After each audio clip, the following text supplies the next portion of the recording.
नमो तस् भगवतो अरहतो सम्मा संबुद्धस्स।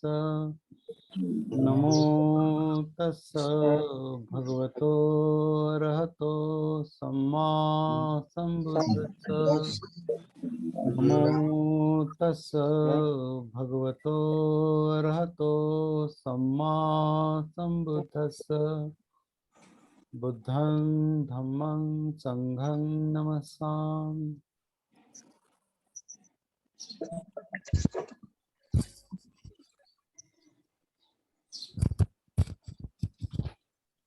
ये आवाज क्लियर आ रही है कि आपको? हाँ, ओके। हाँ सर। तो सबका यहाँ पर स्वागत है।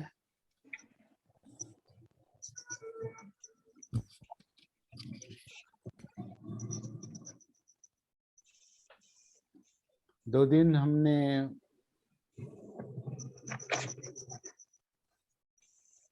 प्रतीत्य समुत्पाद यानी भवचक्र देखा, और उसका सिंपल सार ये है कि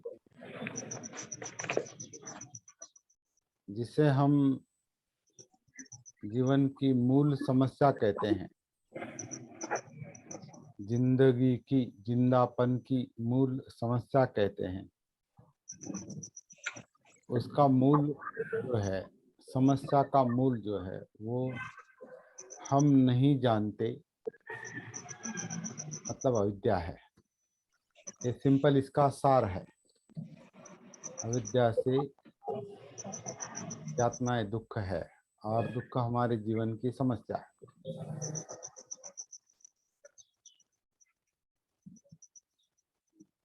लेकिन जो देखेगा उसके लिए वो समस्या है। दृष्टि में एक कहावत है, दृष्टि में सृष्टि होती है, दृष्टि में सृष्टि होती है।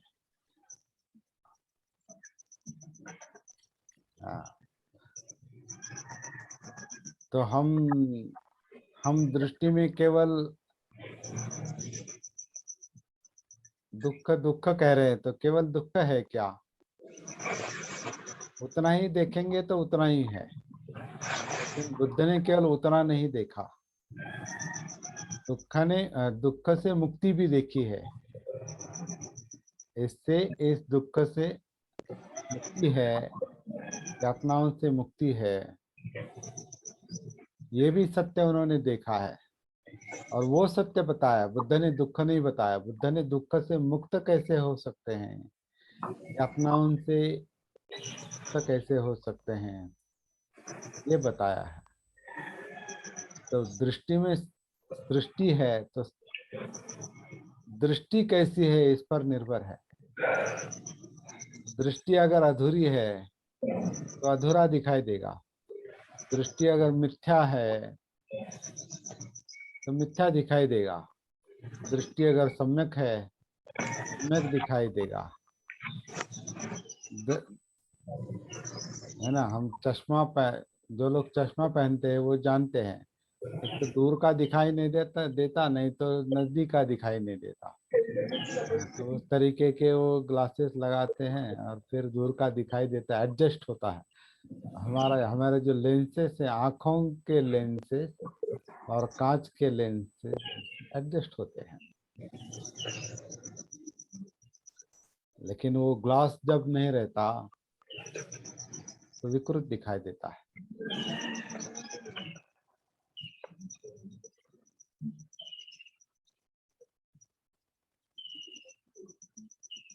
तो जागरूक ना होने के कारण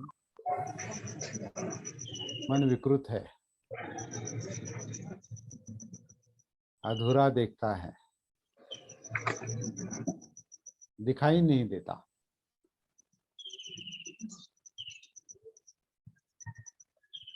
तो बुद्ध ने ये अनुसंधान किया है। जो सती नाम का जो गुणधर्म है मन का, जागृति का, प्रमाद का, वो अगर डेवलप होता है जागृति अगर एक एक करके डेवलप होती है तो धीरे धीरे दृष्टि खुल जाती है, जैसे ठीक से दिखाई देता है, वरना विकृत दिखाई देता है।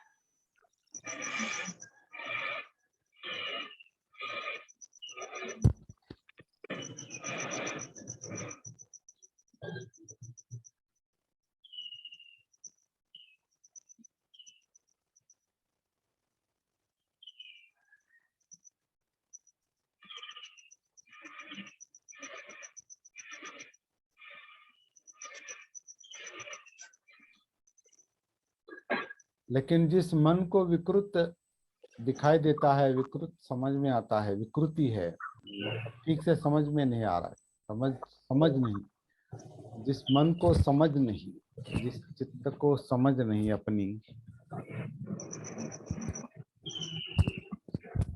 उसको हम वैसे कुछ नहीं कर सकते। उसका कुछ करना नहीं है। उसके लिए एक ही चारा है, एक ही उपाय है। वो मन चित्त जब स्वयं प्रकाश में आता है, जागृति के प्रकाश में आता है, तो वो स्वयं अपने आप को जैसे एडजस्ट कर लेता है, अपने आप को वो सुधार देता है, अपने आप को क्या कहते हैं उसे, समायोजन, एडजस्ट करता है। जैसे भिंग का कांच लगाया, आंखों को ग्लास लगाया, वो पर्टिकुलर नंबर की कांच लगाई, ग्लास लगाया कि वो एडजस्ट हो जाता है और फिर दिखाई देता है। तो कुछ और करने की आवश्यकता नहीं।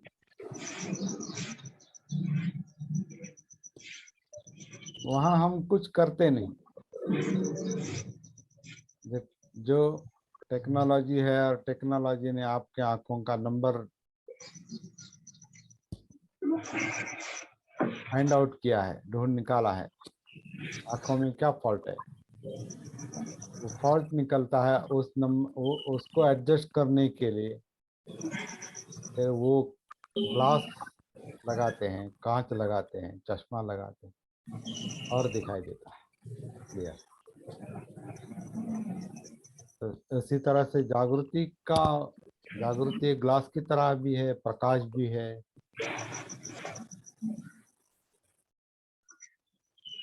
वो अगर धीरे धीरे फैल जाता है, क्लियर दिखाई देता है, तो एक ही काम रहता है। सर थोड़ा एक 1 मिनट, और हाँ। जो आप जागृति का क्या बोले रखो, माइक म्यूट करो वरना प्रशांत गायकवाड़। सब लोग अपना माइक उसका माइक, हाँ, गायकवाड़ सर माइक बंद करा। माइक सेटअप किया मैंने किया। ओके ठीक है, हो गया।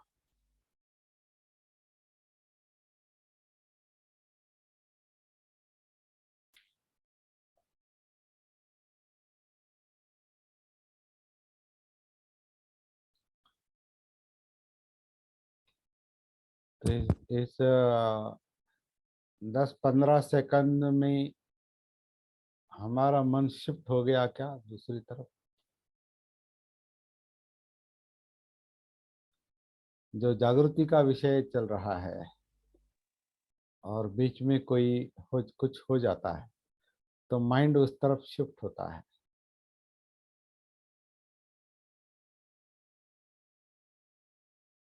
तो ये शिफ्टिंग नहीं होनी चाहिए। शिफ्टिंग मतलब इधर से उधर जाना, मतलब विचलन, क्योंकि यहाँ का ध्यान वहां जाता है। तो ये ध्यान है।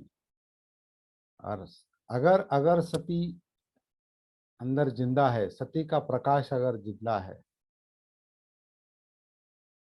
तो मन का ध्यान यहाँ से वहां जाता है तो वो सती महसूस करेगी, हाँ यहाँ से यहाँ जाता है। लेकिन उसके पीछे मन अगर जाता है या उसे अटैच करता है, उसे अटैच हो जाता है और ये छोड़ देता है, विषय ये चल रहा है, और अगर वहां जाता है, तो ये जो मन का स्वभाव है। अभी ये दो ही घटना है, मुख्य दो घटनाएं, हमारा जागृति का विषय चल रहा है और ये दूसरा विषय बीच में आ गया। अच्छा अच्छा अच्छा विषय है ये, मतलब अभ्यास के लिए अच्छा विषय है। तो मन का काम है इसी तरह से चलता है। उसके सामने, उसमें, मन में, चित्त में ऐसे कई सारे विषय आते हैं और मन वहां वहां जाता है। वो प्रेजेंट के विषय हो या मेमोरी के विषय हो, भूतकाल के हमारे स्मरण में जो है वो विषय हो, या कल्पना के विषय हो, इमेजिनेशन के विषय हो, कुछ भी विषय हो। मन में अगर संस्कार है तो संस्कार विषय ही है, वितर्क है वो, संस्कार विषय है। और संस्कार संस्कार जब उभर आते हैं तो विषय बनता है, या प्रेजेंट में जो कुछ भी है जो होता है। आप सब लोग मेरे लिए विषय हैं अभी, इस वक्त मेरा भी अपना विषय मेरे मन में चल रहा है, मैं बोल रहा हूँ और मेरी आंखें आपको देख रही है। कुछ अलग से आज थोड़ी सेटिंग अलग है, मेरा थोड़ा ध्यान इधर उधर भी जा रहा है। एक मिनट, हाँ।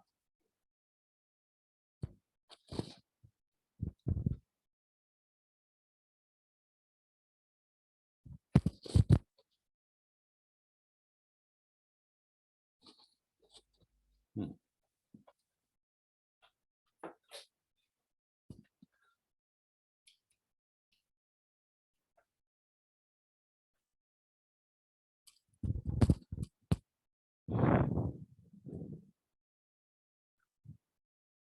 थोड़ी तबीयत ठीक ना होने के कारण थोड़ी आंखें भी धुंधली सी है।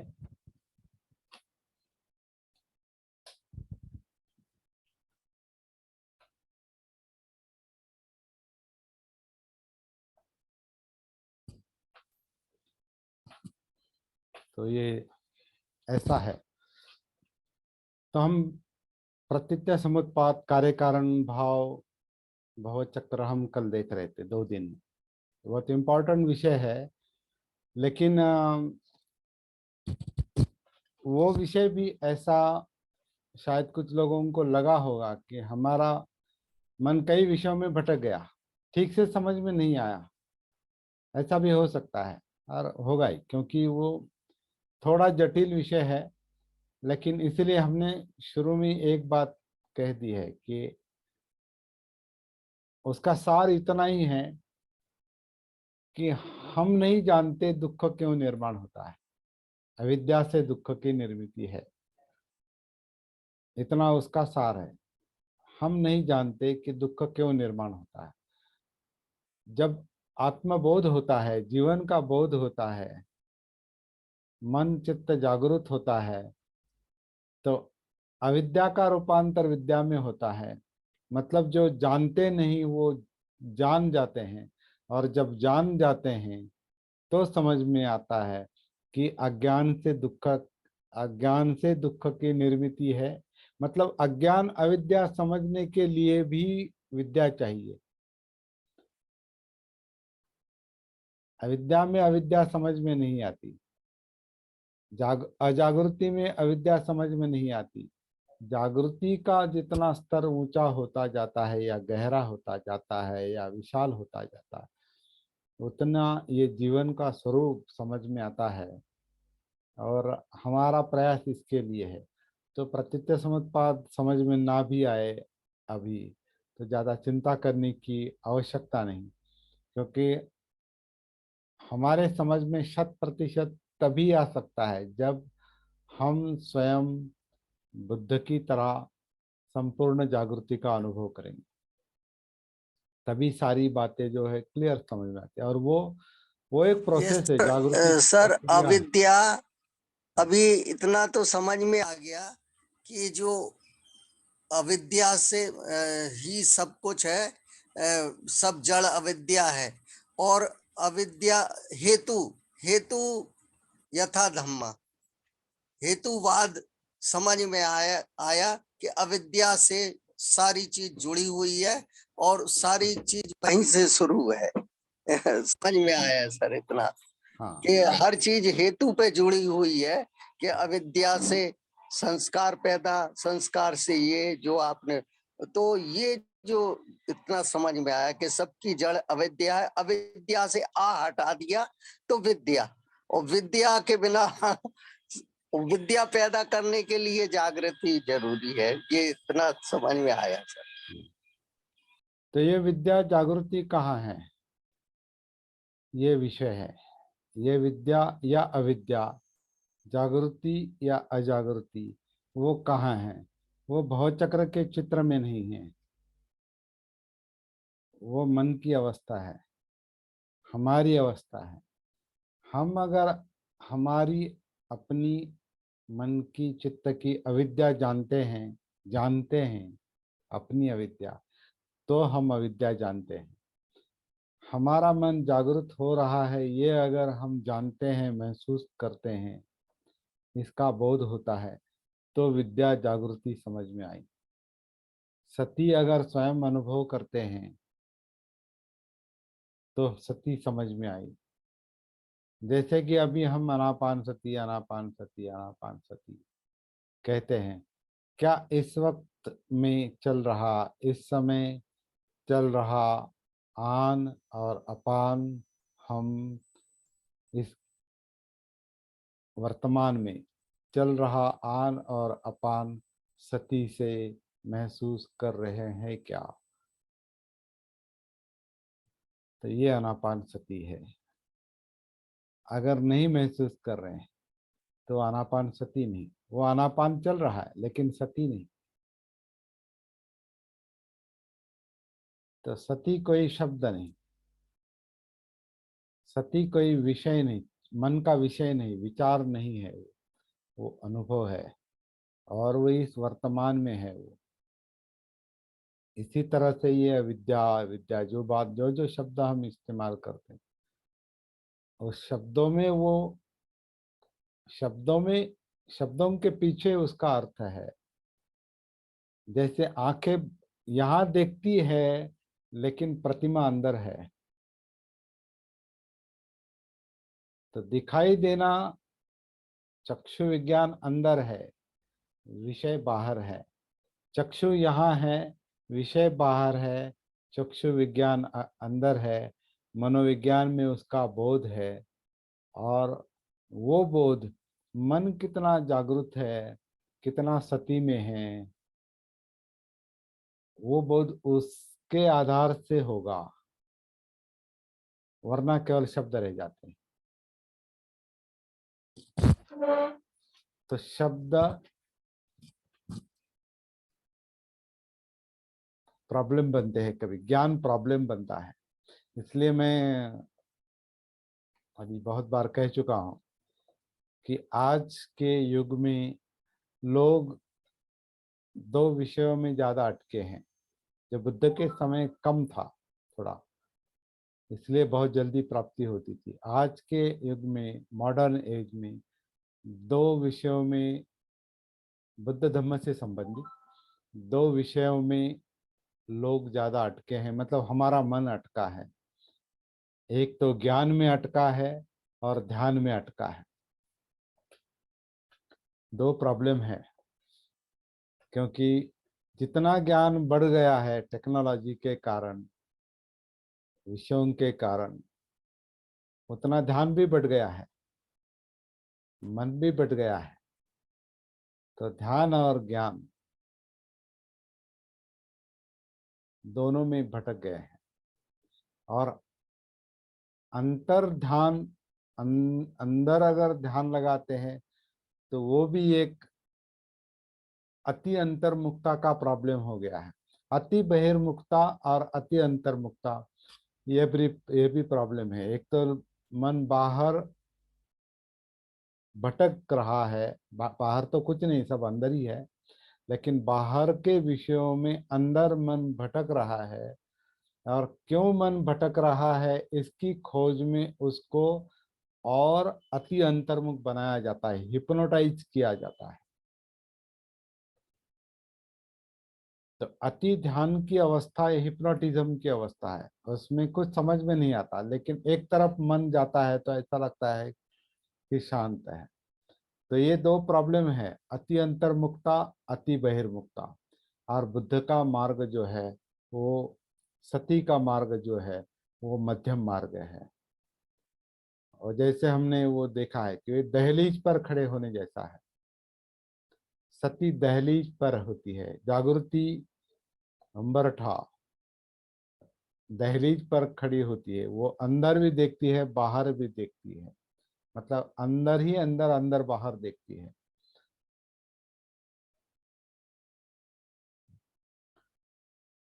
तो विषय को समझ लेंगे अच्छी तरह से।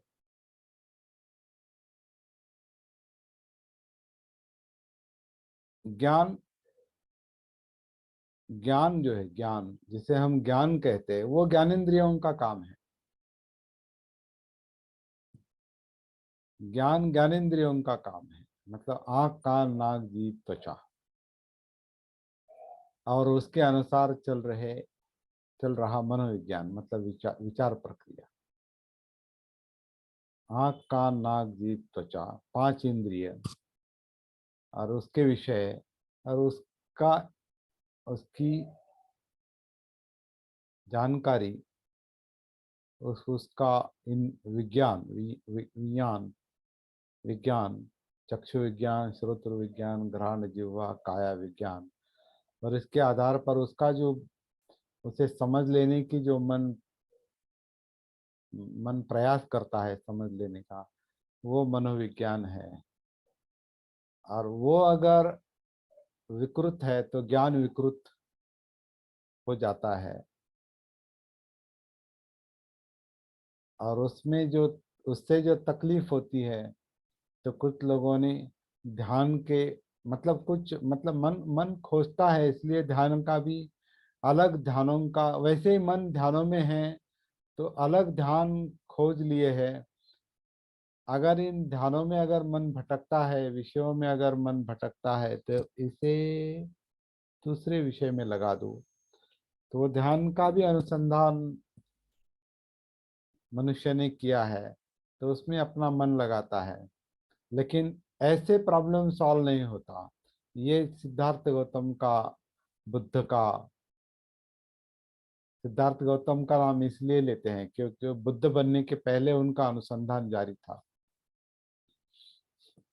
बुद्ध बनने के बाद अनुसंधान बंद हो गया, क्योंकि वो काम हो गया, बुद्ध बन गए मतलब काम हो गया। तो फिर उनके समझ में आता है कि कहाँ प्रॉब्लम है। तो ये मन ही, अजागृत मन ही समस्या है, या विद्या ही समस्या है, नहीं जानता वो, यही समस्या है। तो कैसे जानेगा वो मन, कैसे स्वयं जागृत होके जानेगा? तो उसे जागृति का अभ्यास देना पड़ेगा, उसे जागृति में आना पड़ेगा।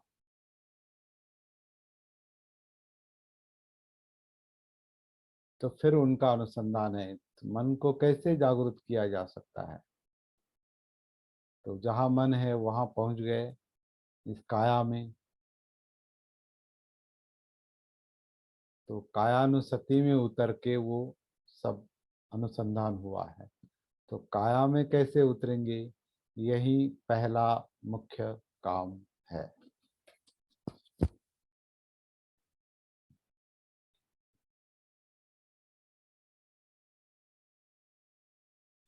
विषयों में भटक के विषयों का ज्ञान कभी नहीं मिलता। मन भटकते हुए मन को भटकते हुए मन में मन को ज्ञान कभी नहीं होता। मन को अपना ज्ञान भटकते भटकते नहीं होता। वो प्रकाश से आंतरिक प्रकाश से, जागृति से, ये बताना मुश्किल है क्योंकि ये अनुभव का काम है। तो अनुभव को ज्यादा अहमियत देंगे। कितनी जानकारी है ये इम्पोर्टेंट नहीं है। जो जानकारी है, जो, और वो जानकारी हमारी अपने अपने जीवन के बारे में है, लेकिन वो जानकारी ज्यादा इम्पोर्टेंट नहीं है। वो जानकारी क्या है, उसके पीछे क्या अर्थ है, गर्भितार्थ है, मतितार्थ है, वो समझ लेने का काम सती जागृति करती है। और ये बुद्ध का अनुसंधान है। इसलिए सारे विषय छोड़कर, सारे विषय छोड़कर वो सती के जागृति के विषय में आ गए और संपूर्ण जागृति की अवस्था उन्हें प्राप्त हुई, जिसे हम सम्यक संबुद्ध कहते हैं। वो संपूर्ण जागृति की अवस्था है, सम्मा संबुद्ध।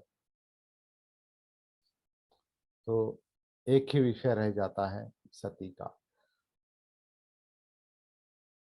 तो ये इतना लंबा चौड़ा विश्लेषण करने का कारण एक है कि कल हमने जो प्रतीत्य समुत्पाद देखा, कार्य कारण भाव देखा, कई सारे शब्द देखे, फिर भी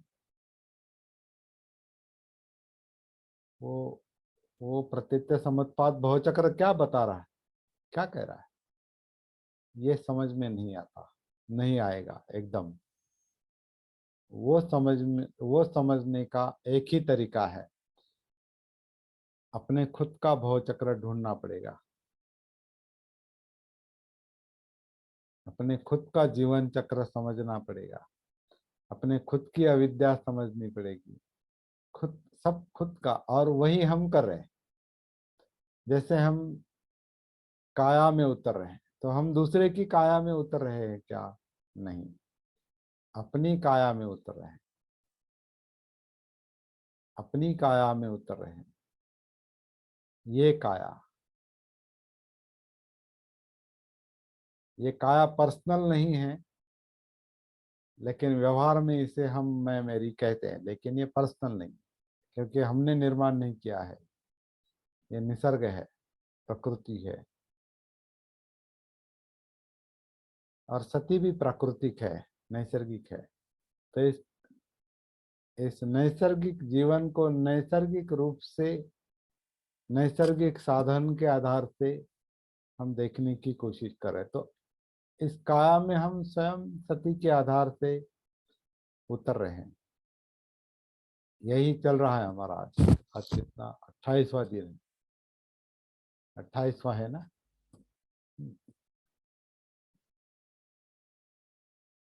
एक ही काम कर रहे हैं, इसके पहले से कर रहे हैं, लेकिन सती वर्षावास में हम एक ही काम कर रहे हैं कि इसमें कैसे उतरेंगे। मस्के सर स्थिर रहिए।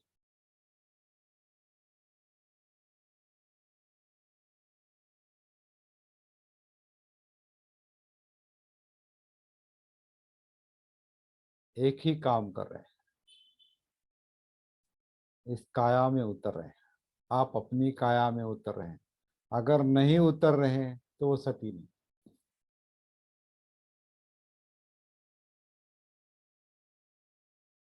तो जागृति समझ में नहीं है।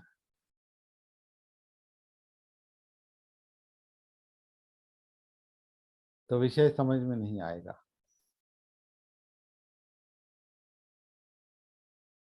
तो हम यहाँ काया में, सांस के आधार से काया में उतर रहे हैं। ये काया आन कर रही है, अपान कर रही है। इसे देखते देखते, महसूस करते करते हम कायानुसति में उतरते हैं, मतलब इस जिंदा काया में उतरते हैं, यहाँ पहुंचते हैं। जो इधर उधर है वो यहाँ पहुंचते हैं। वो इधर उधर जो है वो भटकना भी महसूस होता है, लेकिन यहाँ महसूस होता है। तो वो ये भटकना भी महसूस होना आवश्यक है। प्रॉब्लम प्रॉब्लम समझ में आना आवश्यक है। तो सत्य के आधार से हम ये प्रॉब्लम समझ लेने की कोशिश कर रहे हैं।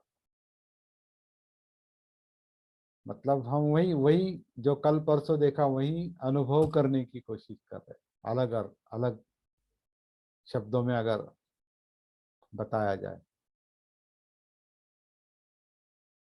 जैसे कि हमारे कल भवचक्र में उसमें हमने आ, नाम रूप शब्द इस्तेमाल किया। नाम रूप, तो रूप यानी काया है। तो कायानुसति में हम वो रूप का विषय समझ रहे हैं कि ये जो आकारधारी शरीर है, जिंदा शरीर, इस रूप में, इस काया में उतर रहे हैं। और ये काया जिंदा है, मतलब नाम है, वो चित्त है, कॉन्शियसनेस है, मन है, जो भी। तो नाम रूप उस शब्द का यहाँ, उस शब्द को हम यहाँ रूबरू महसूस करने की कोशिश कर रहे हैं। कोशिश कर रहे हैं, हो रहा है ऐसा नहीं, कोशिश कर रहे हैं। तो वो भवचक्र और हमारा अभ्यास ये अलग बात नहीं।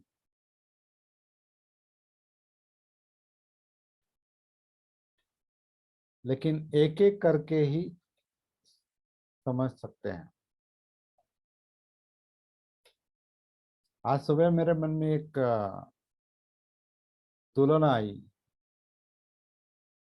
कि हम सब लोग अलग अलग जगहों से हैं, अलग अलग गांव से, शहर से हैं,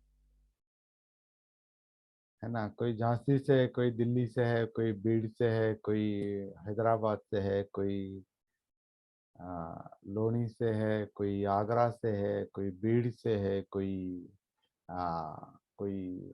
परभणी से है, वसमत से है, कोई भीमाशंकर से है, और कोई अहमदनगर का। मैं अहमदनगर का। हाँ, और अगर आपको पूछा गया कि अगर आपने मुझे पूछा कि अहमदनगर क्या है, शहर। हाँ, तो क्या है अहमदनगर, आपने मुझसे पूछा, तो मैं क्या बताऊंगा? अहमदनगर ऐसा ऐसा शहर है, और इसकी स्थापना बहुत पुरानी है। अहमद शाह ने इसका नाम अहमद, उसके नाम से अहमदनगर नाम है। फिर अभी ये ऐतिहासिक शहर है। यहाँ एक किला है। इस किले में आ, ब्रिटिश काल में पंडित नेहरू और कुछ लोग यहाँ अरेस्टेड थे। पंडित नेहरू ने हिस्ट्री ऑफ इंडिया लिखा यहाँ पर, डिस्कवरी ऑफ इंडिया लिखा। ऐसा किला है यहाँ पर। फिर यहाँ चांद बीबी का भी है कि महल है।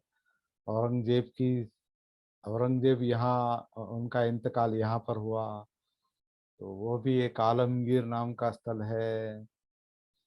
और यहाँ ये है, यहाँ वो है। ये सारी जानकारी मैं आपको दूंगा। और अंत में आपको आना पड़ेगा यहाँ पर, और अहमदनगर देखना पड़ेगा। ऐसा कहूँगा। और आप जब आएंगे तो मैं आपको ये स्थल दिखाऊंगा, अहमदनगर के ये स्थल दिखाऊंगा। और सारे स्थल देखने के बाद आप अगर पूछेंगे, ये स्थल सारे देखे लेकिन अहमदनगर कहाँ है,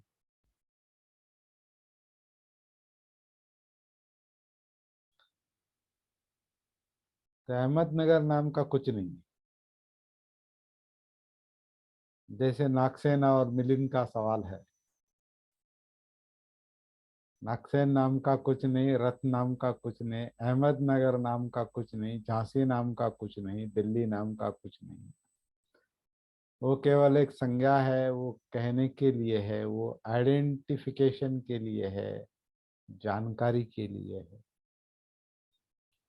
लेकिन मन समझ जाता है हाँ ये सब मिलके ये है।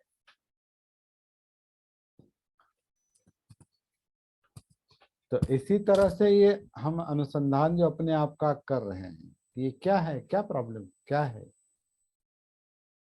इसका कोई चित्र नहीं खींच सकते, हम इसका कोई फोटो नहीं खींच सकते, कोई चित्र नहीं निकाल सकते, क्योंकि महसूस करने की बात है।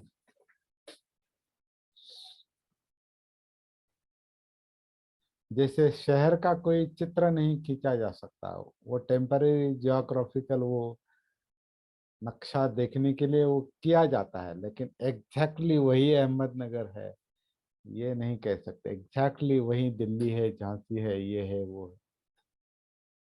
इसलिए जीवन एग्जैक्टली ऐसा है ऐसा नहीं कह सकते, इसमें उतर के एक एक बात महसूस करनी चाहिए। इसलिए इसमें ये सांस है, ये काया है, इसमें फीलिंग्स है, अलग अलग वेदनाएं हैं, चित्त है, चित्त भाग दौड़ कर रहा है लोभ और द्वेष, राग और द्वेष में, विषयों में, ये मूर्छित है, इसके बारे में विचार चल रहे हैं।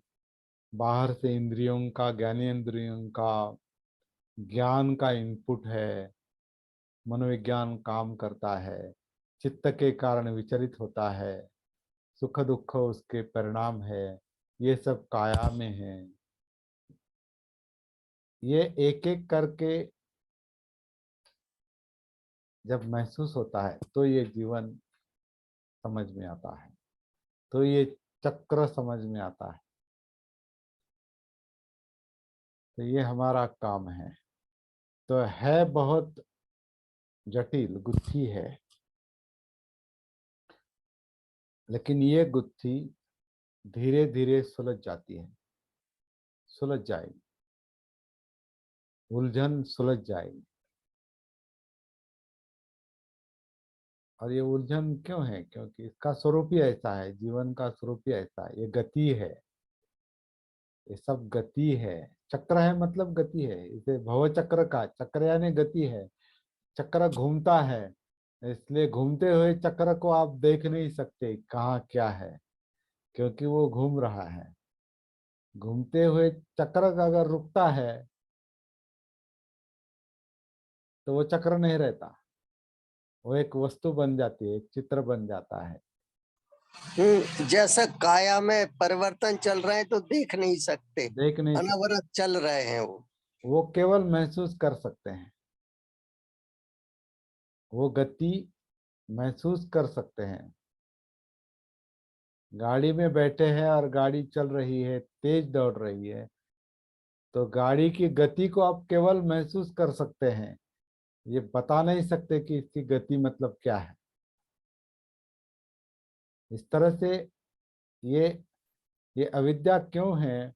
क्योंकि ये सब गति, इस जीवन में जो गतिविधियां चल रही है, उनकी गति जो है, वो गति के कारण वो गति स्थिति के विरुद्ध है, स्थिति के विरुद्ध गति है।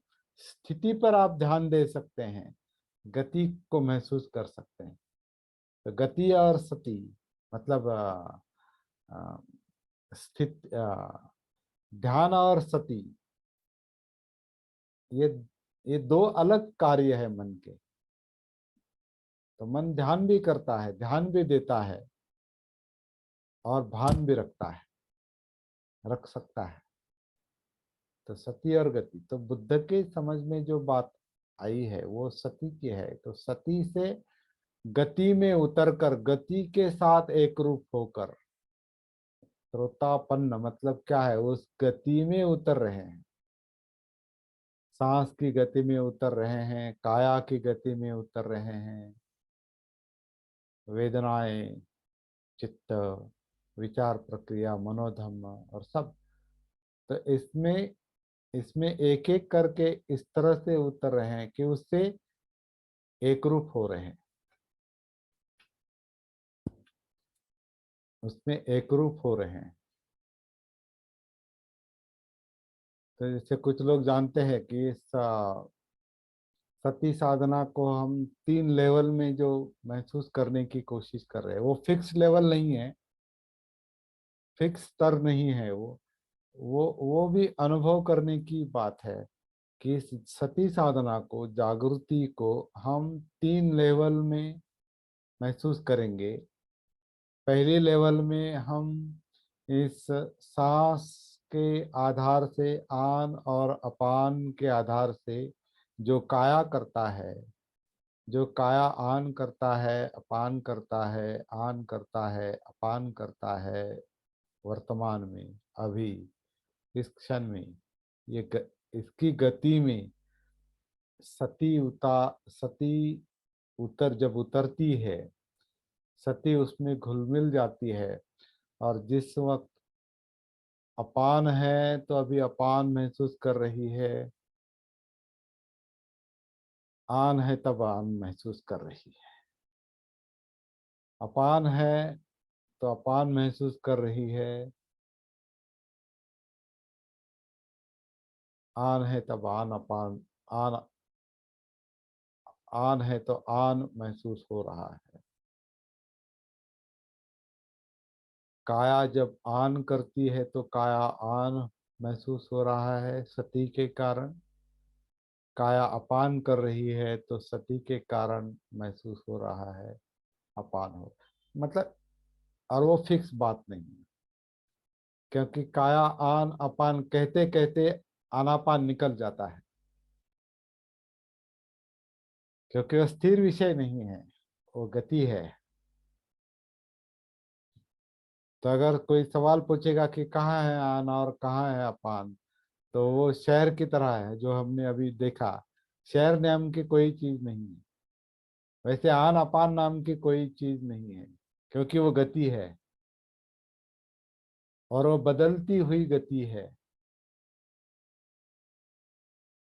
परिवर्तन है, गति है। तो गति में, गति की स्थिति आप नहीं बता सकते। इसी तरह मन महसूस नहीं होता। क्यों महसूस नहीं होता? क्योंकि वो बहुत बहुत तेज गति है उसकी। कुछ कुछ लोगों ने साइकोलॉजी के फील्ड में, कुछ लोगों ने अनुसंधान किया है कि मन 24 घंटे में, एक दिन में कम से कम 60,000 70,000 विषयों का विचार करता है। तो कोई बिजी आदमी होगा तो वो ज्यादा विचार करता है, बहुत बिजी है, बहुत बहुत मतलब व्यस्त है। तो वो 1 लाख भी विचार कर सकता है, 2 लाख भी विचार कर सकता है। लेकिन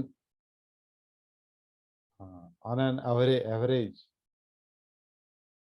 क्या 70,000 80,000 विचार आते हैं, ऐसा कहते। तो इतनी तेज गति अगर है मन की, तो वो कैसे कहेंगे कि ये विचार है, ये विचार है? तो विचारों की स्थिति नहीं महसूस हो सकती, विचारों की गति महसूस हो सकती है, उनका विषय महसूस हो सकता है, वितर्क महसूस हो सकता है, विचार नहीं। तो विचारों के साथ साथ वितर्क भी बदलता रहता है, कभी ये विषय, कभी वो विषय, कभी वो विषय, कभी, है ना। अभी अभी देखिए, हमने 7 सवा 7 बजे शुरुआत किया तो कई सारे विषय और वितर्क आ रहे हैं, कई सारे विचार चल रहे हैं। कुछ विचार शब्दों से व्यक्त हो रहे हैं, कुछ विचार महसूस नहीं हो रहे, अपने अंदर के भी अगर देखेंगे तो क्या चल रहा है। कुछ कुछ तो महसूस हो रहा है, लेकिन क्या हो रहा है ये महसूस नहीं हो रहा। ऐसे अलग अलग विचारों को आप ऐसे वस्तु की तरह अलग अलग नहीं रख सकते, चित्त को आप ऐसे अलग अलग नहीं रख सकते, वेदनाओं को आप अलग नहीं रख सकते, काया को अलग नहीं रख सकते, सांस को भी ऐसा ये आन है और ये अपान, ऐसा नहीं कह सकते। ये सारी क्रियाएं हैं।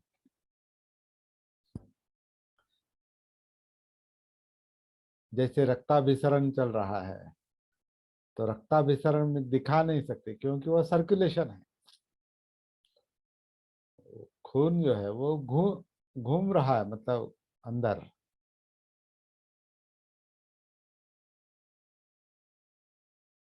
उसको चेक करना है तो एक थोड़ा खून निकाल के वो देखते हैं, लेकिन जो अंदर है तब नहीं देख सकते हो, उसको बाहर थोड़ा निकाल के, हाँ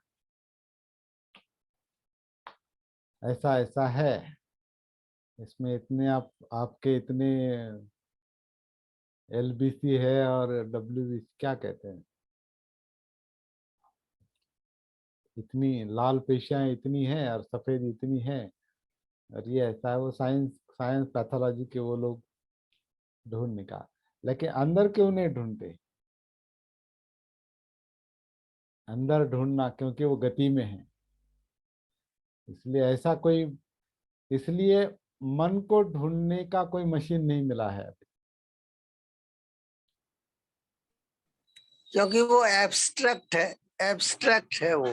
गूढ़ है, गुत्थी है, गूढ़ है और गुत्थी है और गति, क्योंकि गति है, गूढ़ वगैरह कुछ नहीं, वो गति है और तेज गति है, तीव्र गति है, और वो महसूस होना केवल सती को संभव है, जागृति को संभव,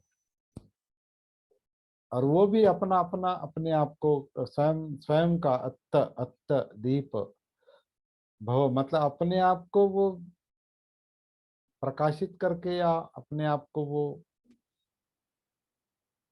द्वीप की तरह बनाने का काम है। तो वो प्रकाश, अपना प्रकाश जब स्वयं मन बनता है तो वो सब महसूस होता है, और वो आप किसी को बता भी नहीं सकते। इसलिए ये भी कहते हैं कि बुद्ध ने किसी को बुद्धत्व के बारे में कुछ बता ही नहीं सके, उन्होंने केवल संकेत दिए हैं।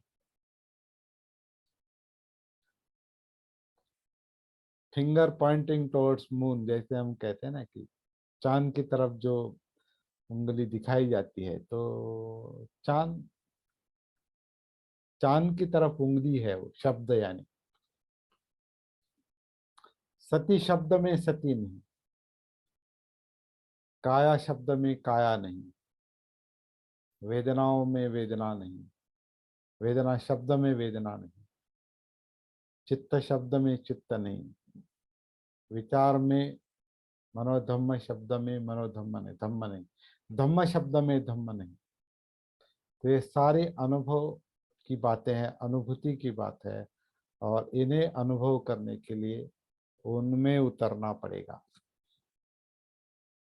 इसलिए सती साधना की दूसरी लेवल में आनापानसति सूत्र में कहा है कि साधक काया में काया देखता है, काया में दूसरी काया देखता है, मतलब उतर गया है। वेदनाओं में वेदनाएं देखता है, मतलब उतर गया वो। चित्त में चित्त देखता है, उतर गया है। धम्म में धम्म देखता है, धम्मों के प्रवाह में उतर गया है, गतियों में गति में उतर गया है, मनोधम्म में।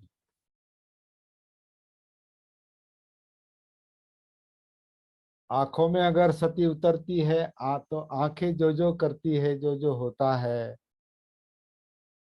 चक्षु विज्ञान में, या आंखों में, आंखें जो देखने का काम करती है, तो वो सब सती के अंदर आता है, सती के दायरे में आता है, सती के प्रकाश में आता है। तो चक्षु विज्ञान महसूस होगा, तो श्रोत्र विज्ञान, घ्राण विज्ञान, जिह्वा, काया विज्ञान, ये सब एक एक करके महसूस होगा।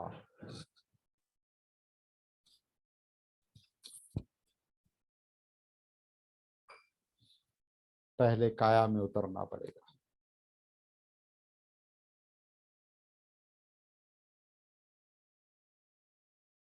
तो इसी में वो हमारा 2 दिन का विषय है, भव चक्र है, प्रतीत्य समुत्पाद है, कार्य कारण भाव, जो भी है। लेकिन इन सब का आधार एक शब्द में बताया जाता है, इन सब का आधार जो है वो वेदनाएं हैं।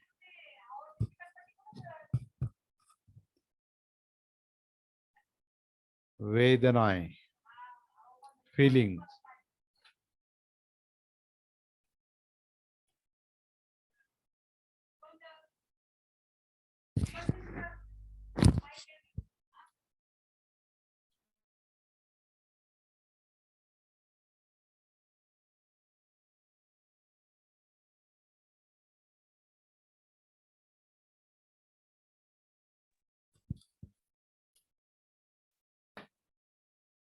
तो एक एक करके महसूस करने का काम है।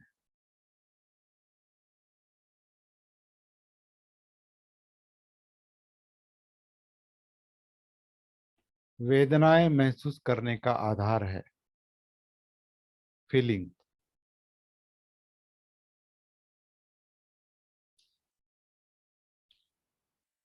और चलते चलते एक बात बताकर यहाँ पर रुक जाते हैं। दुख चक्र से भव चक्र से छूटने का जो आधार है, बेस है, वो यही वेदनाएं हैं। वेदनाओं के आधार से ही सब कुछ महसूस करते करते हम दुख वेदना से मुक्त हो सकते हैं, मतलब दुख मुक्ति का अनुभव कर सकते हैं। आज के लिए इतना काफी है। थोड़ा विषय जटिल है, लेकिन समझने की और समझाने की कोशिश की है।